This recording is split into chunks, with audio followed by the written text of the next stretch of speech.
திமுகவுக்கு சாதகமாக இருக்குண்ணே. தமிழ்நாட்டில் வந்து இந்த மாதம் மாதம் மகளிர் உதவி தொகை கொடுத்துருக்காங்க பாருங்கள். அது ஒன்று போதும் சாதனைகள்லே மகுடம் வச்சது மாதிரி.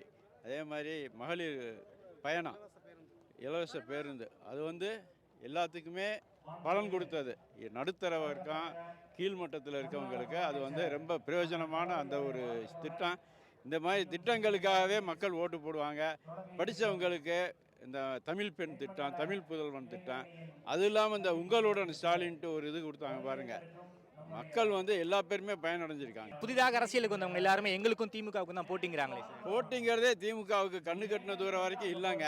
சும்மா 4 பேர் 5 பேர் மொத்தம் சேர்ந்தாக்க அவங்க கத்த ஆரம்பிச்சிட்டாங்க.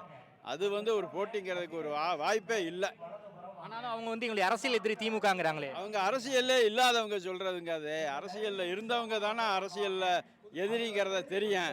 அரசியலே இல்லாதவங்க புதுசாக வர்றவங்களுக்கு பெருசாக தான் தெரியும். அவங்க 10 பேர் 100 பேர் ஒன்று சேர்ந்துக்கிறாங்க. சேர்ந்துட்டதுமே உடனே கோஷம் போடுறாங்க, கத்துறாங்க. அரசியலில் வந்து இந்த மாதிரி பொதுக்கூட்டம் இதுக்கு முன்னாடி போகாதவங்களா பேசுகிறது இது. அவங்க அப்படி தான் சொல்லுவாங்க. மொத்தம் சேர்ந்து ஓட்டு போட்டு BL2 போட்டு BLA போட்டு BDA போட்டு பூரா பேருமே திமுகவில் எல்லாமே பார்த்துக்கிட்டு இருக்காங்க. அவங்கெல்லாம் வந்து எந்த இதுவுமே இல்லாமல் மொத்தம் சேர்ந்து ஒரு 100 பேர் மொத்தம் சேர்ந்துக்கிட்டு மொத்தம் சேர்ந்த உடனே கத்துறது, எங்காலத்தையும் அடுத்த முதல்வருங்கிறது, இதெல்லாம் எதுவுமே எங்கே போனாலும் கூட்டம் வருது, எங்களுக்கு தான் இளைஞர் ஓட்டு இருக்குங்கிறாங்க. கூட்டம். அந்த ஒரு லேடி, அது என்னது, சன்னி லியோன் அந்த அம்மா வந்தப்போ ஒரு கூட்டம் விலகு கூட இடம் இல்லை. அதெல்லாம் இன்னைக்கு செல்லாதுங்க.